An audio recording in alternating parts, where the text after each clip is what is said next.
No ar mais o programa Sala de Opinião. E ao nosso lado, Raquel Volpato Zerbino. Ela é professora, educadora, é coordenadora aqui no estado de Rondônia do movimento Rondônia pela Educação. E esse movimento vem ganhando um espaço muito grande no estado. E acredito que é um grande exemplo para o Brasil esse trabalho que a professora Raquel vem fazendo aqui no estado de Rondônia. Bem-vinda, professora. Obrigada. Eu também estou com uma alegria muito grande de estar aqui com o senhor. Eu acho que como professora aposentada da vida inteira, como professora universitária aposentada, né, a gente fica devendo um trabalho social. E o movimento Rondônia pela Educação tem sido esse trabalho que está me fazendo respirar. Professora, a senhora tem uma vida sempre pautada na educação, teve um trabalho muito interessante, grandioso no estado de São Paulo, e agora fazendo esse trabalho também no estado de Rondônia. Eu gostaria que você falasse um pouco desse trabalho da senhora, da vida educacional da senhora. Eu sou uma professora por vocação, eu queria muito ser professora. Meu pai queria que todos os filhos dele fossem médicos, porque ele foi médico, ele queria ser médico. Né? Então ele tem muitos filhos médicos, mas eu queria ser professora. Eu fui a primeira dissidência. E eu comecei muito cedo, com 17 anos, eu lecionei na zona rural, nós tínhamos o antigo curso normal. Mas depois eu fiz pedagogia e logo fui fazer uma pós-graduação. Na época tinha uma regulamentação especial. E daí eu fui contratada em Botucatu, no departamento de pedagogia que estava sendo organizado. Então eu dei aula para o curso normal, eu dei aula para o ginásio de francês, eu dei aula para um curso de administradores escolares, mas depois eu fui para a universidade e dava aula para as licenciaturas. E lá em Botucatu, na pós-graduação da medicina, da veterinária, da agronomia, eu dava pedagogia universitária. E quando eu estava para me aposentar, eu fui convidada no então governo Mário Covas para ser a coordenadora do ensino no interior em São Paulo. Então, São Paulo tem um secretário de educação e que seria como que duas subsecretarias. Uma da Grande São Paulo, da capital, e outra do interior. E eu trabalhei com a professora Rosnel Bauer, coordenando o interior. E daí a gente precisa sair da teoria, né, e descer para a prática, porque nessa hora não tinha mais que dizer o que estava no livro, tinha que ver como é que a gente fazia na realidade. Foi um grande aprendizado, foi um tempo muito bom. Depois eu também fiz um projeto grande que chamou Circuito Gestão em São Paulo, e foi um projeto muito valioso, que nós capacitamos mais de 30 mil gestores, né, numa linha muito boa, de trabalho modulado.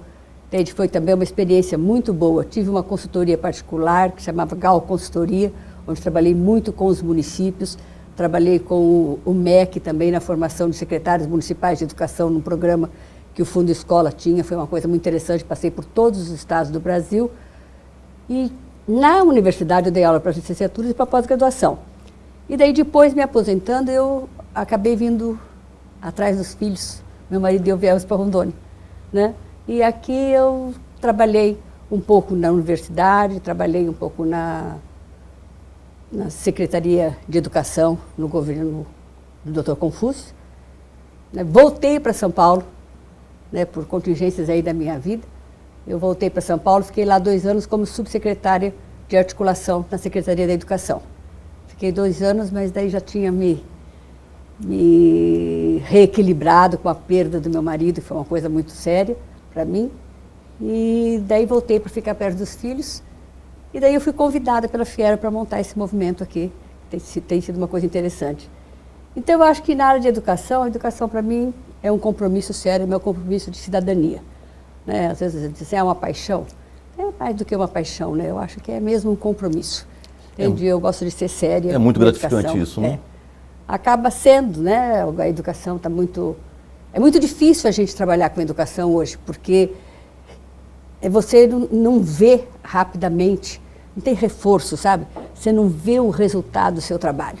Na minha fase já vejo muito, até se eu entrar até no Facebook, tem tanto ex-aluno que procura e diz coisas interessantes, lembra ex-aluno que daí você fica lembrando como é que era a carinha mesmo, que hoje tem outro rosto, né? Lá da universidade, e que mostram que foi importante, que eles têm marcas no que a gente fez. O professor marca muito, tem uma influência muito grande sobre os profissionais, né?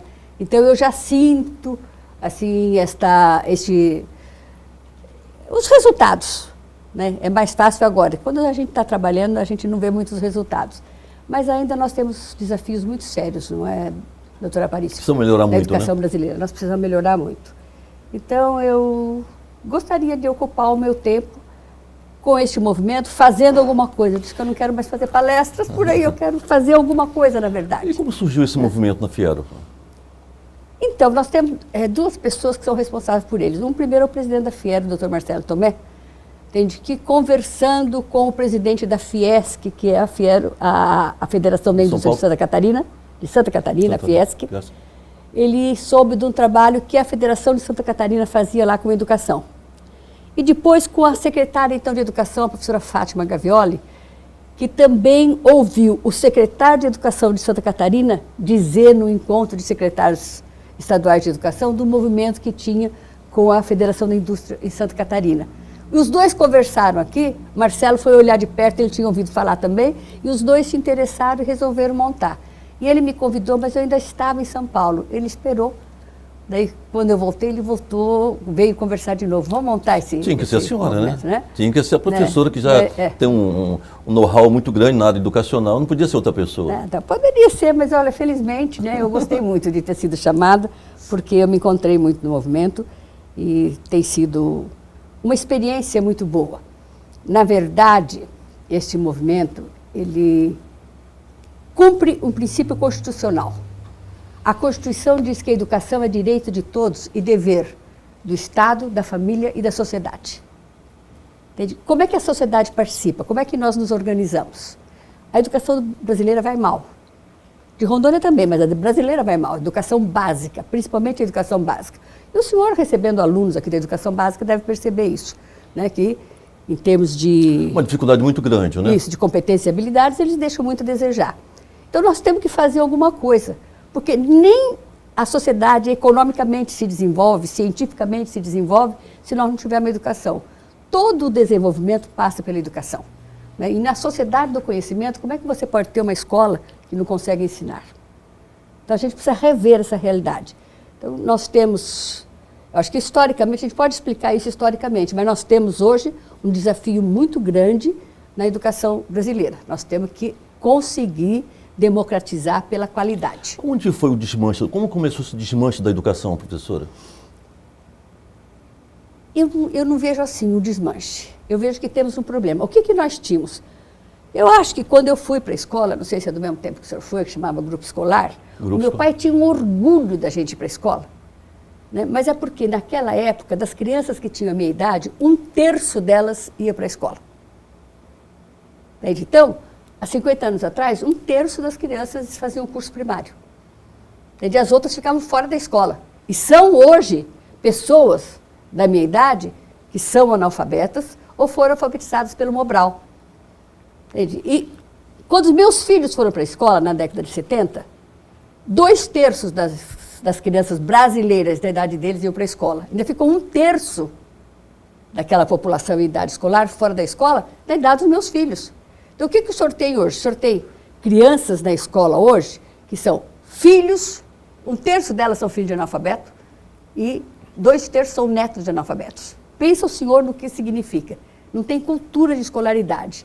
Mas nós conseguimos entrar no século XXI pondo 98% das crianças de 7 a 14 anos nas escolas. Houve desmanche da escola? Não, nós somos, do ponto de vista quantitativo, uma experiência de sucesso. Mas a educação piorou muito. Então, mas aí o que nós tínhamos? Nós temos, todos os estudos que a gente faz sobre democratização do ensino, porque o nosso sistema escolar, ele foi historicamente excludente. E era uma exclusão cruel. Ele deixava as crianças de fora. Daí nós começamos a estudar muito na década de 70 todas as teorias de democratizar o ensino, de torná-lo para todos. Daí você tinha duas vertentes, a quantitativa e a qualitativa. Então você tem que colocar todos na escola, mas você tem que colocar todos na escola, mas daí você percebe, mas você tem que garantir daí, a permanência e o sucesso na escola. Não é só criar vaga para ele na escola, mas garantir, possibilitar permanência e sucesso. Nesta hora, nós não fomos capazes. Daí, o senhor vê toda uma conjuntura, quantos professores nós tivemos que improvisar? Pensa, em 50 anos um sistema escolar cresce 3 vezes, né? Se tinha 1/3, daí passou a ter os 3/3 na escola. Então, quantas vezes ele cresceu? Como é que nós improvisamos tantos professores? O ensino básico, o senhor não acha que houve uma falência do ensino básico? Não, eu acho Porque que, então, do meu ponto de vista... o conhecimento desses alunos são cada vez piores. Então, porque como é que essa lei, a última lei de diretriz e base, que saiu em 96, ela ficou mais 10 anos sendo estudada e debatida, né, pelos educadores e no Congresso Nacional. E ela prevê instrumentos para fazer com que as crianças que são vítimas da exclusão, os filhos das classes menos favorecidas, indo para a escola, tivessem um atendimento especial. Esse atendimento especial seria feito com reforço, com recuperação, porque eles não tinham a cultura da escolaridade. A privação cultural nos seus lares era muito grande. O seu filho tinha o senhor em casa para ajudar a estudar junto. O meu filho me tinha, meu neto me tem. Entende? Aquele pai é analfabeto. Na casa dele, se tiver papel, é o do pão, só. Ninguém assina jornal, não tem livros. É outra realidade. Então, se estudou muito a pobreza, se estudou muito a fome, se estudou muito a privação cultural. Né? Mas, na verdade, a escola é que tem que se organizar de um jeito diferente para essa criança aprender. Nós não podemos dar igual para todo mundo se as crianças são diferentes. Então, o reforço, a recuperação e a progressão continuada, ela está prevista na legislação, para a criança ir progredindo de acordo com as suas condições.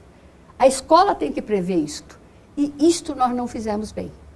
Nós não cuidamos muito do reforço da recuperação. Aí que a falha está aí. Mas a gente está aí num cenário também de grandes transformações na sociedade. Então, o que acontece? Nós estamos na sociedade do conhecimento. Tudo muda. E a escola parece que rápido, fica lá na né? Idade Média. Tudo muda muito depressa, as crianças estão aprendendo de um jeito completamente diferente, que nem os professores conseguem acompanhar. Professor, vamos fazer um pequeno intervalo em sala de opinião e já voltamos.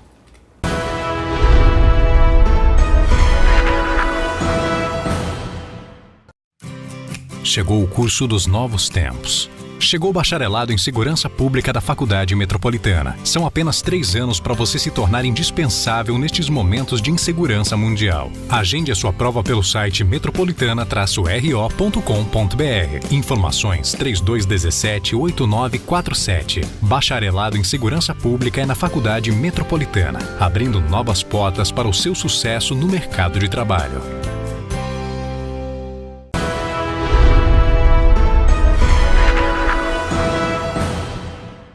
Voltamos com sala de opinião. Ao nosso lado, a educadora Raquel Volpato.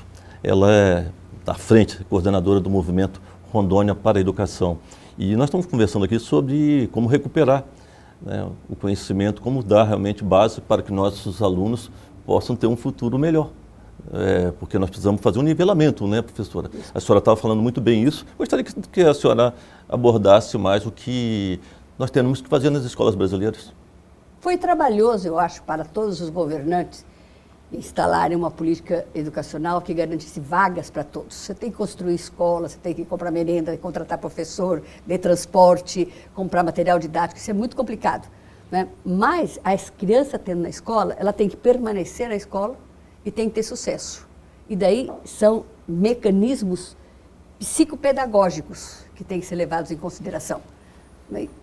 Você fazer reforço e recuperação da criança que apresentar dificuldade de aprendizagem ou deficiência de aprendizagem, veja, não é que a criança é deficiente, é a aprendizagem dela que está deficitária.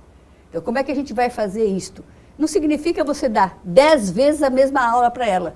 Significa você ensinar de maneira diferente. Porque o aprendizado, ele é encadeado assim, como corrente mesmo, né? Se faltar um elo da corrente, ele não encaixa aqui, ela não evolui. Então, nós vamos descobrir o que é que está faltando, qual é o elo que está faltando aqui para garantir para essa criança. Professora, as escolas conseguiram avançar, o mundo tecnológico avançou, as escolas básicas da educação, elas conseguiram pegar esse ritmo de avanço da tecnologia? Como que ficou a escola e os avanços tecnológicos? Muitas conseguiram, né? Eu sei que o senhor tem aqui robô, por exemplo, né? Para ensinar medicina, muitas conseguiram. Tem muitas escolas, até públicas, do ensino fundamental, que fazem experiências diferentes. Mas não se conseguiu, na verdade, isso para todo mundo. Então, a escola, esse modelo do professor falando lá na frente e o aluno tirando de ouvido, ainda não foi superado. Então, nós precisamos discutir um novo ritual pedagógico para a sala de aula. Nós precisamos. E o professor sozinho, acaba não dando conta disso, com 30 alunos, 25 alunos na classe, porque os alunos são muito diferentes entre si. Tem um que o professor falou, ele já sabia antes, ele já traz, ele já olhou até na internet, o pai falou, o avô falou, ele viajou mais que o professor. Tem o outro que ele precisa de mais atenção, então o professor precisa de ajuda. Então nós temos que, eu acho que daí que a sociedade pode entrar, o senhor sabe?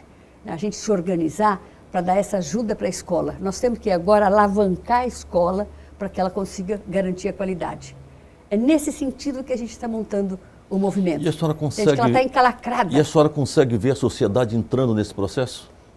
Então, eu tenho tido uma experiência muito gratificante aqui em Rondônia com esse movimento Rondônia pela Educação. A Rondônia é diferente. Parece que Rondônia, as pessoas aceitam muito mais fácil esses processos. Sei, o Brasil tem aí o Todos pela Educação, que funciona bem. A gente está vendo muitos empresários em São Paulo, em Minas, no Rio, dando exemplo, fazendo trabalhos. A Fundação Lema é uma fundação que trabalha muito bem, a Ayrton Senna, sabe? O Itaú tem um trabalho belíssimo. Estão trabalhando em nichos pequenos ainda, mas estão fazendo escola.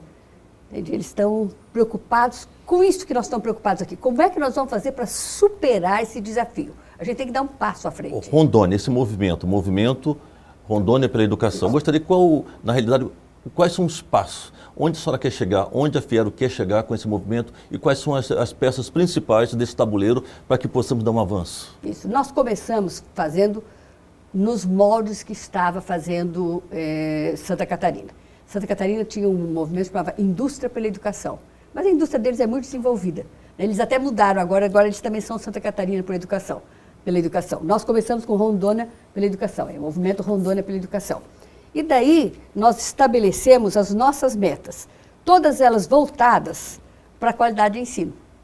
Entende? Então, as nossas metas aqui, a principal meta é essa de garantir o princípio constitucional, de fazer com que todas as pessoas, a escola, a família, a sociedade e principalmente o aluno assumam o seu protagonismo para que as crianças na escola cheguem ao nível adequado. Porque o que a gente fez? Botou todo mundo na escola. Para saber se todo mundo estava aprendendo, nós criamos aqui no Brasil, instalamos aqui no Brasil os modelos de avaliação.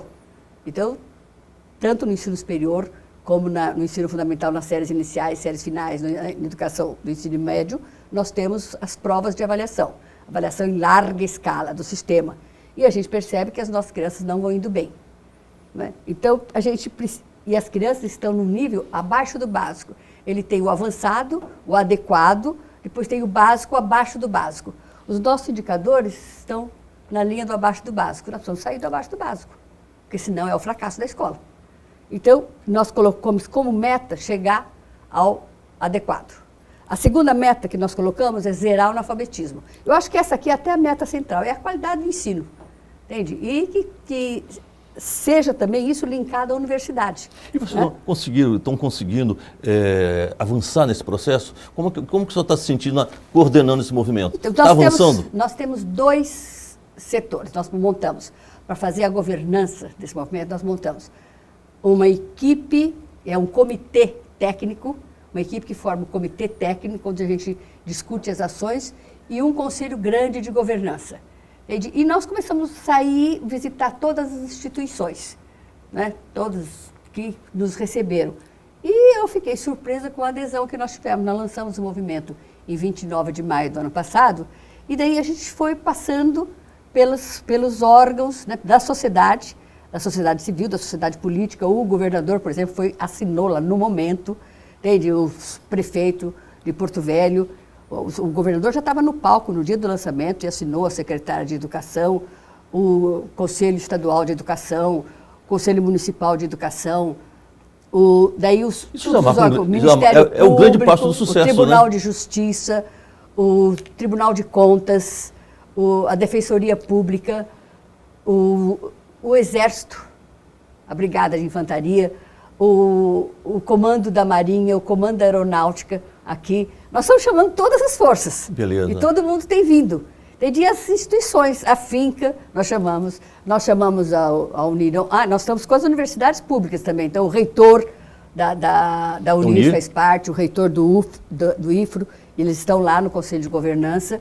entende? E eles estão trabalhando conosco e nós já tínhamos um representante de vocês lá, aqui da Finca, nós temos um representante da Uniron, nós fizemos um trabalho com o Enem no ano passado, o pessoal lá da GV nos ajudou muito, da Porto, entende? Que beleza. Então, nós fomos conseguindo, sabe, adesões, então muitos empresários fizeram adesão, né? Este momento da adesão é um momento assim, que a pessoa não se compromete a nada, ela só apoia o movimento e depois vem com as ações que forem necessárias. O senhor tem a sua diretora lá. Eu não tive ainda e eu queria ter um momento bem especial mesmo a sua adesão. Entendeu? Lógico, isso é um prazer imenso. Eu disse para o senhor, olha, eu quero a sua adesão, eu quero num momento muito especial. Eu gostaria de ver se o senhor assinaria hoje. Então vamos registrar esse momento, né?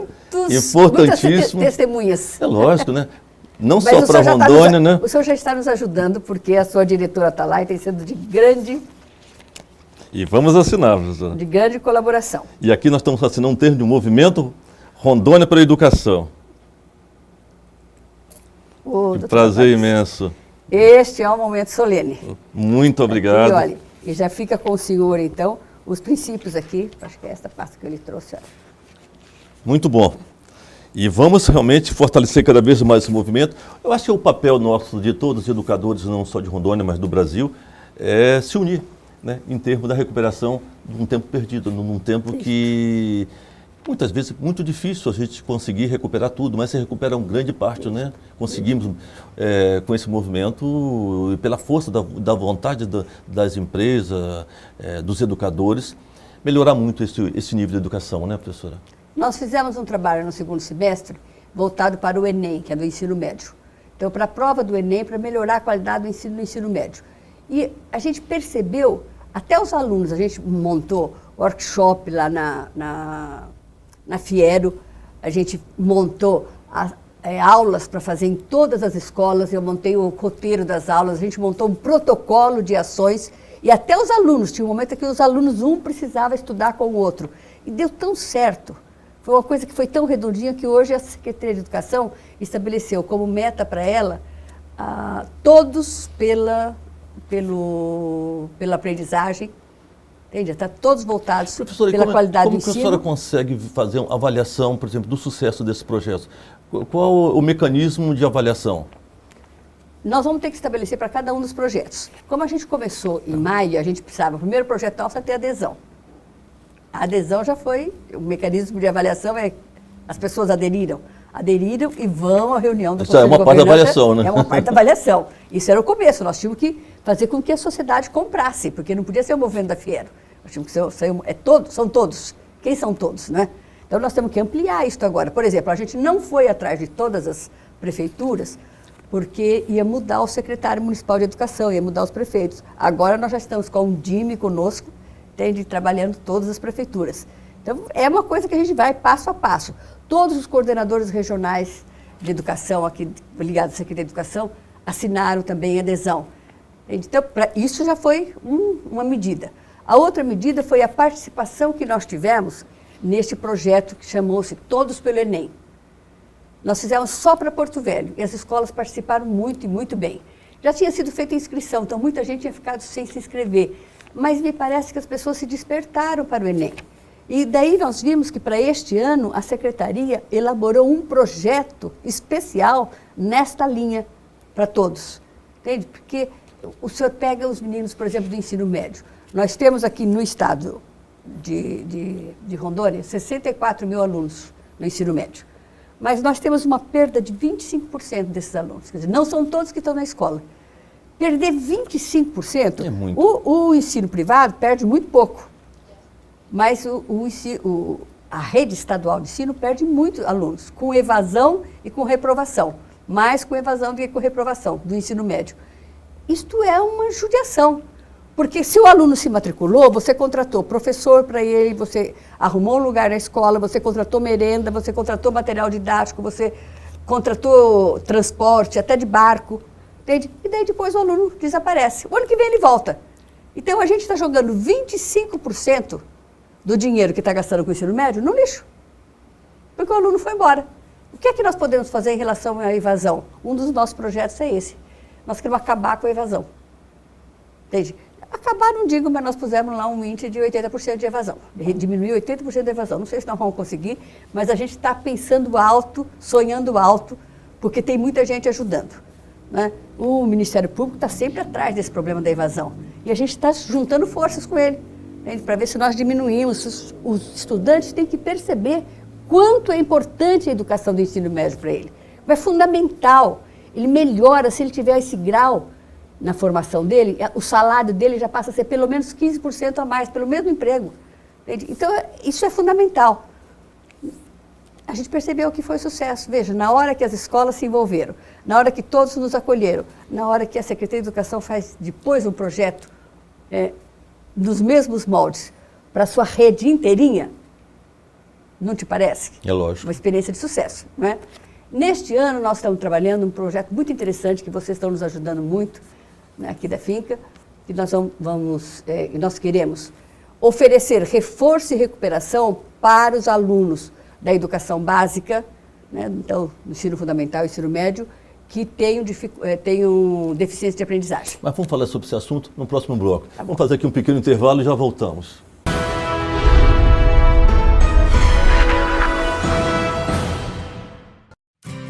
Chegou o curso dos novos tempos. Chegou o bacharelado em Segurança Pública da Faculdade Metropolitana. São apenas 3 anos para você se tornar indispensável nestes momentos de insegurança mundial. Agende a sua prova pelo site metropolitana-ro.com.br. Informações 3217-8947. Bacharelado em Segurança Pública é na Faculdade Metropolitana, abrindo novas portas para o seu sucesso no mercado de trabalho.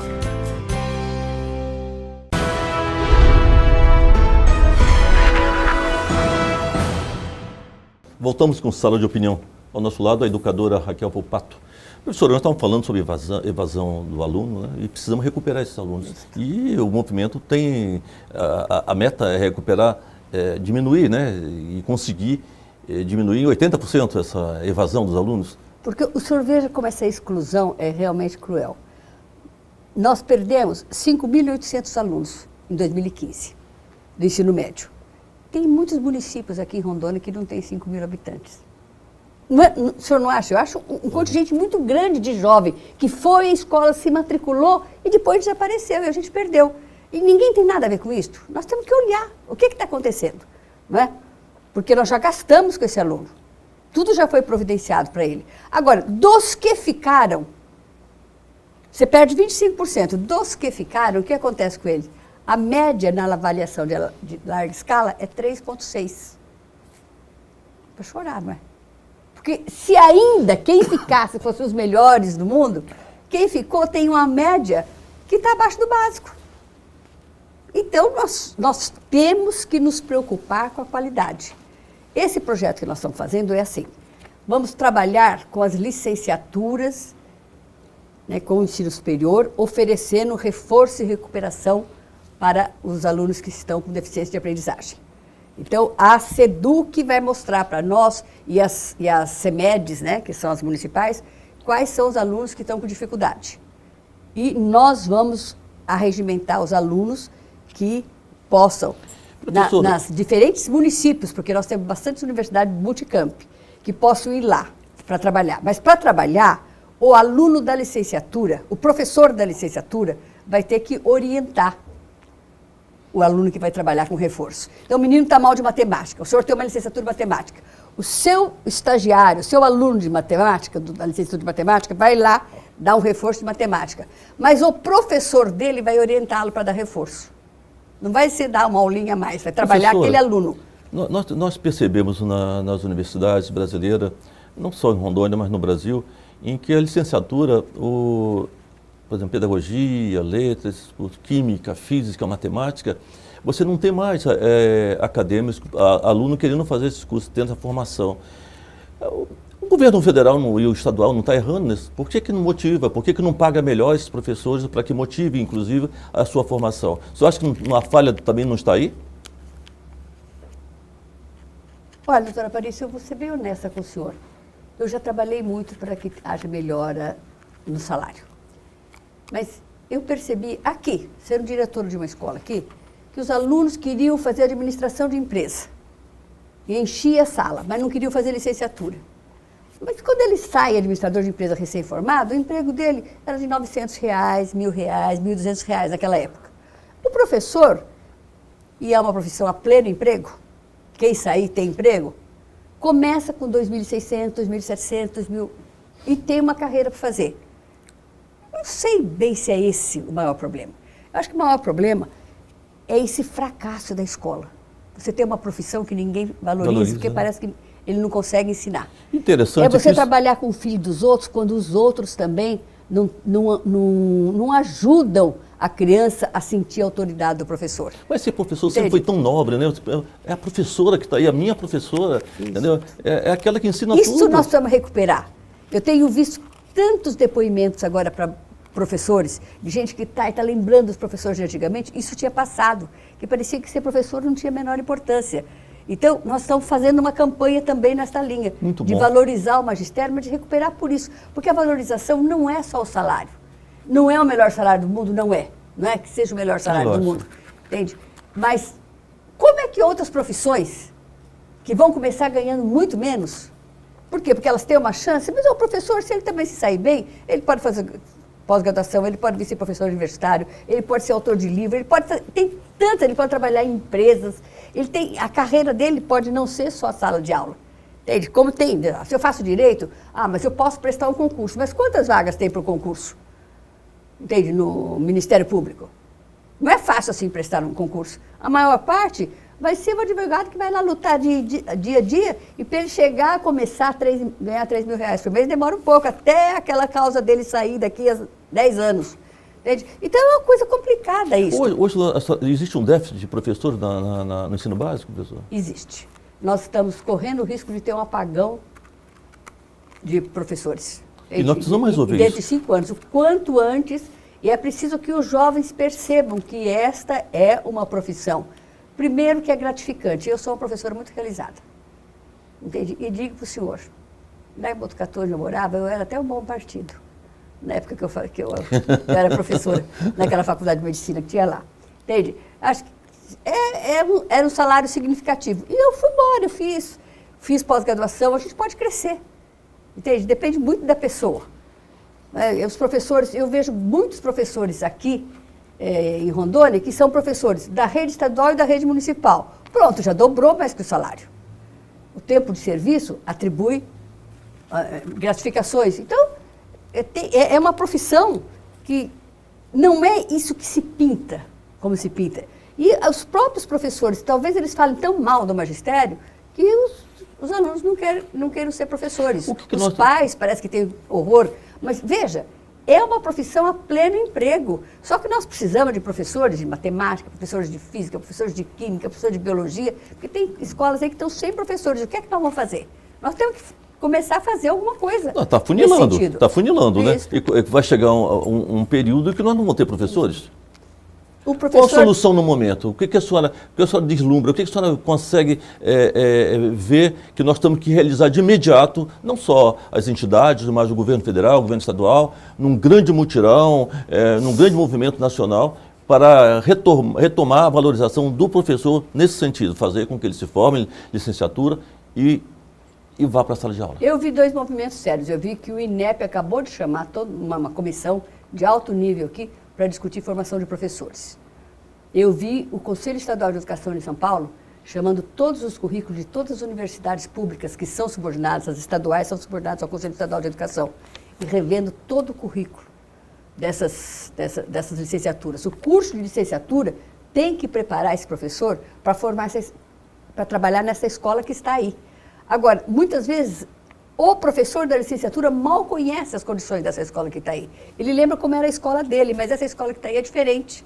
Então, o professor precisa recuperar a autoridade dele. E a autoridade dele, ele vai recuperar primeiro se ele souber a matéria que ele ensina e se souber ensinar essa matéria. Esse problema é da faculdade. A faculdade é que tem que ensinar isto. Entende? Não adianta uma teoria que não tem relação com a prática. Tem que ser uma teoria articulada com a prática. Depois, se ele trabalhar bastante, então ele vai ter que fazer com que os alunos aprendam. Entende? Porque não adianta ele só dar aula se o aluno não aprender. Então ele tem que, não adianta dizer, vendi muitos sapatos hoje, mas quem comprou? Ninguém comprou, mas eu vendi. Não, você não vendeu. Não é? Então se os alunos não estão aprendendo, alguma coisa está acontecendo. Nós precisamos ensinar, os alunos precisam aprender. A lei garante para os alunos o direito à aprendizagem, não uma vaga na escola. E para isso nós precisamos mudar os nossos currículos. Mas não adianta sentar aqui e fazer uma reforma curricular no papel. É preciso que os professores das licenciaturas aprendam a realidade da escola. Daí, então, nós temos que unir o saber da teoria que o professor da faculdade tem com o saber da experiência que o professor da sala de aula tem. Então, o saber da teoria e o saber da experiência para formar esse aluno da licenciatura. Eu acho que esta é uma saída interessante, para nós começarmos a melhorar a qualidade de ensino via esse filão da formação de professores. Esse nosso projeto tem a ver com isso. Nós ainda temos no movimento um projeto de combater a evasão, de trazer um projeto chamado Quem Falta, Faz Falta. Tem tanto o professor como o aluno. Quem falta, faz falta. E vamos trabalhar para ver se o aluno permanece na escola. Tem que trabalhar para mostrar que a falta dele fez falta, isso, né? Faz falta para a escola, faz falta para ele, entende? A dele e a do professor. Porque a escola é um lugar onde se falta muito. Esse absenteísmo tem atrapalhado demais a escola. Entende? E temos até um projeto também de erradicar o analfabetismo. Nós temos mais de 100 mil analfabetos em Rondônia, por exemplo. Né? E parece até que o analfabetismo cresceu um pouco no Brasil. Entende? Proporcionalmente, porque está diminuindo o nascimento, né? E era para ele diminuir também. Então, o que nós... As taxas de nascimento, né? Então, o que nós estamos pensando aqui? Em organizar com o projeto que tem o Brasil Alfabetizado, né? A gente organizar melhor a sociedade, reforçar, e eu vi que as escolas, a Undime recebeu isso muito bem, porque eles dizem que com o EJA, que é a Educação de Jovens e Adultos, eles ficam muito sozinhos, então eles receberam com grande entusiasmo, né, essa nossa ajuda. A gente está pensando assim, Rondônia alfabetizada, e depois cada município, Porto Velho alfabetizado, Vilhena alfabetizada, Ji-Paraná alfabetizado, entende? Nós vamos ter que fazer um trabalho muito grande junto às prefeituras, e então, né? As federações da indústria, a Fiero, né, do comércio e da agricultura, da agropecuária, também vão cuidar dos trabalhadores, porque eles têm mais de 5 mil trabalhadores com carteira assinada que são analfabetos. Então, vão arrebanhar esses trabalhadores e também alfabetizar essas pessoas. Então, eu acho que isso pode dar, porque dá para a família, uma pessoa que você tira do analfabetismo, você dá o direito de cidadania para aquele indivíduo, mas mesmo assim, para a criança, para os mais jovens, para aqueles que estão na escola, ter alguém alfabetizado em casa muda completamente as relações dentro da família. Isso colabora com a escola. No trabalho, então, nem se diga, né? Professora, vamos fazer aqui um pequeno intervalo em sala de opinião e já voltamos.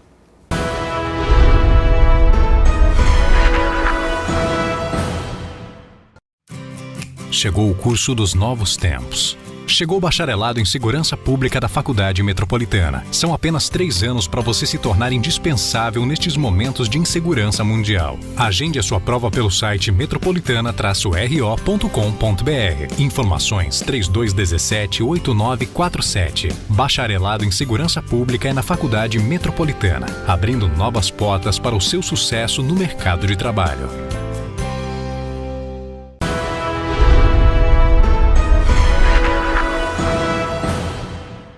Voltamos com sala de opinião. Ao nosso lado, a coordenadora e educadora Raquel Volpato.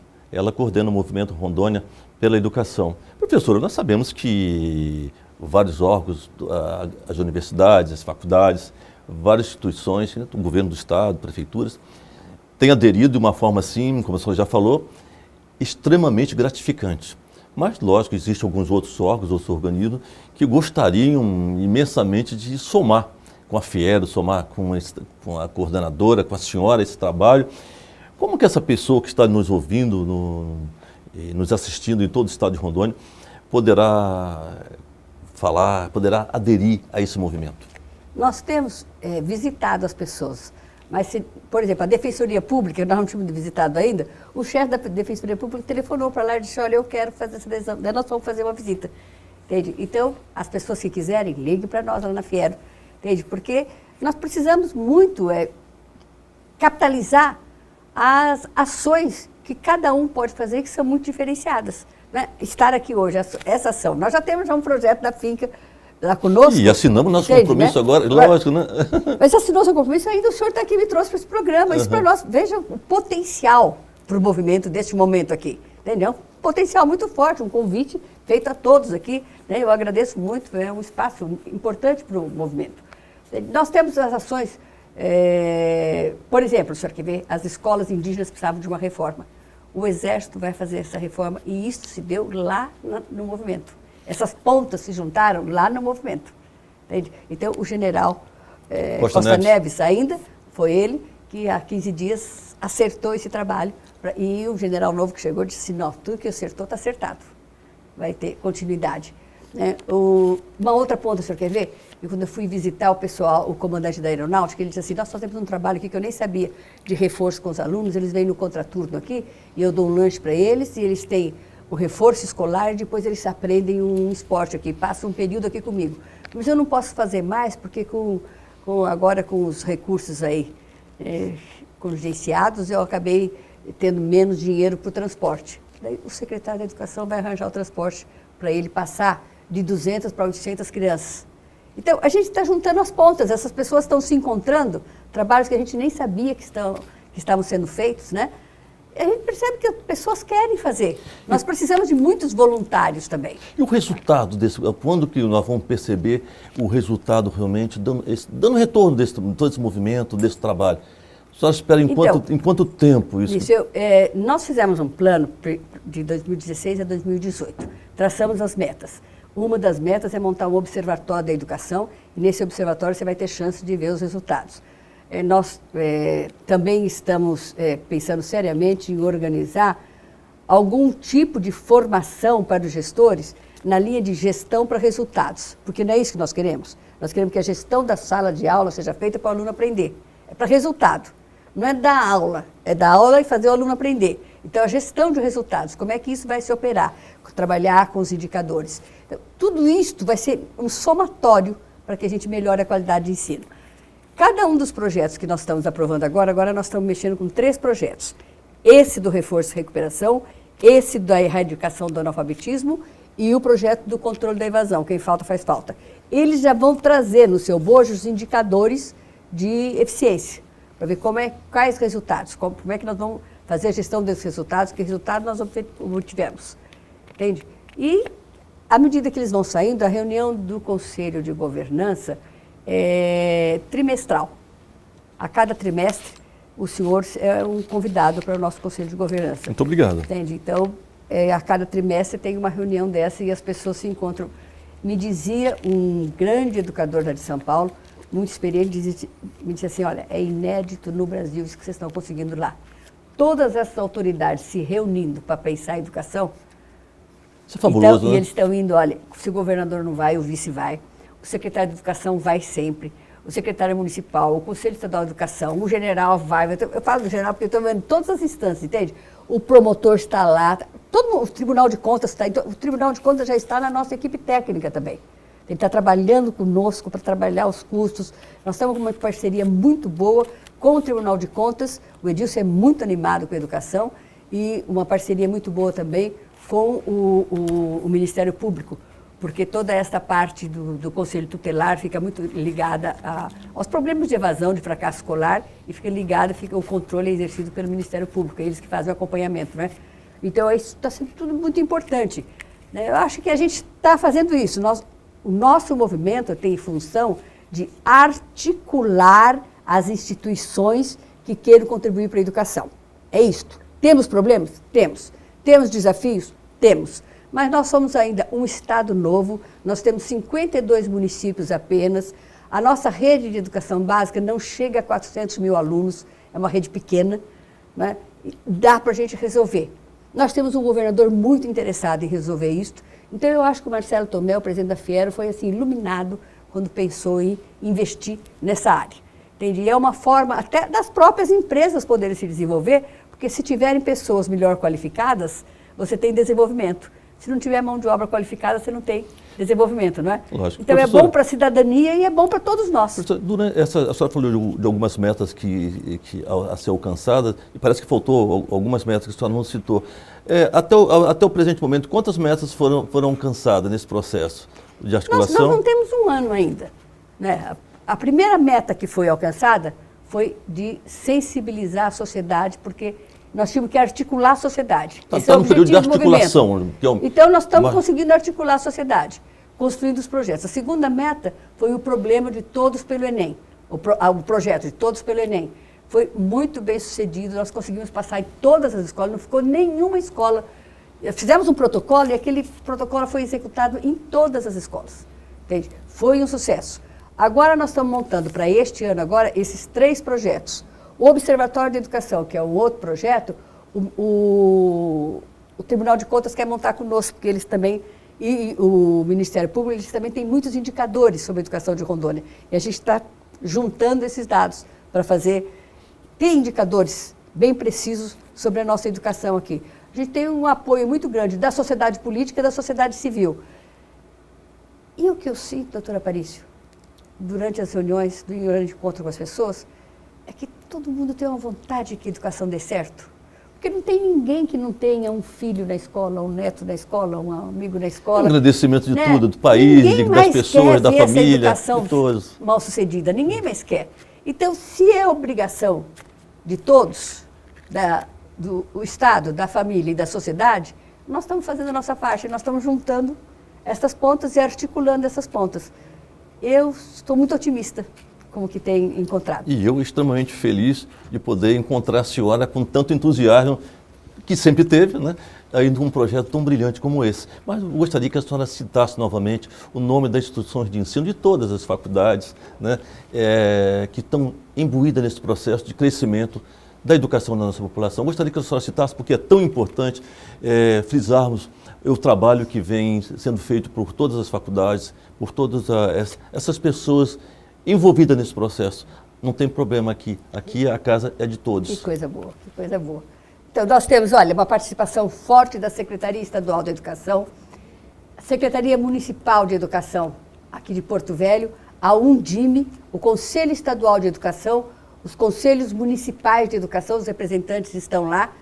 E daí nós temos, na sociedade civil, essas instituições de que eu já falei. Agora, em termos da educação mesmo, instituições escolares, nós temos a UNIR participando ativamente, o reitor lá conosco já mandou o representante. Nós temos o IFRO, o reitor lá conosco, o representante dele trabalhando ativamente no conselho, na organização dos projetos e na execução, porque as pessoas precisaram fazer palestras. Entende? Nós temos o CINEP, está firme lá conosco, até o Wildo era o presidente do CINEP, ele que assinou a adesão no ano passado, e agora o representante dele é o Augusto, né, é o segundo, que é o vice, ele tem trabalhado conosco. A Porto está conosco, a Uniron está conosco, a São Lucas está conosco, a Finca está conosco já com um projeto lá posto, elaborado. Eu acho que é uma riqueza muito grande, principalmente a Rita, a sua diretora, que eu queria muito, que ela conhece muito este problema da formação de professores e da necessidade de professores, da falta de professores. Ela modificou muito a organização dos recursos humanos da Secretaria Estadual de Educação. Ela conhece como ninguém esse problema. Eu acho que é a pessoa que melhor entende disso hoje no estado de Rondônia. E parabéns, quando eu queria que ela viesse da secretaria, ela estava aqui, chegou ela é nossa. Então, ela é nossa, né? Foi um grande ganho para nós, a presença da Rita. Professora, eu quero estar chegando no final do nosso programa Sala de Opinião. Foi um prazer imenso recebê-la aqui nessa sala de educação, né? E dizer que estaremos sempre aqui de portas abertas, queremos somar cada dia mais esse movimento pela educação. E aqui coloco à disposição esse finalzinho do programa para que a senhora possa fazer um apelo para que possamos ter mais pessoas, mais entidades somando nesse projeto que é brilhante. Eu acho que a gente precisa, para isso, de ter mais pessoas como a doutora Aparício e a Maria Silvia, que são empreendedores ligados à educação, fortemente ligados, comprometidos. O que o senhor construiu aqui, nessas terras de Rondônia, em termos da universidade, certamente modifica a nossa realidade. Entende? E o senhor, por que ter essa sensibilidade, abre esse espaço aqui para nós. Entende? Acho que um trabalho como este é que a gente precisa ver reproduzido. entende? Ver multiplicado. Entende? Quem dera haja muita influência desse nosso momento aqui. Muitas vidas para nós. Mais pessoas venham. Professora, muito obrigado. Um grande abraço. Obrigada, e aqui chegamos ao final de Sala de Opinião. Um grande abraço a todos e até o próximo programa.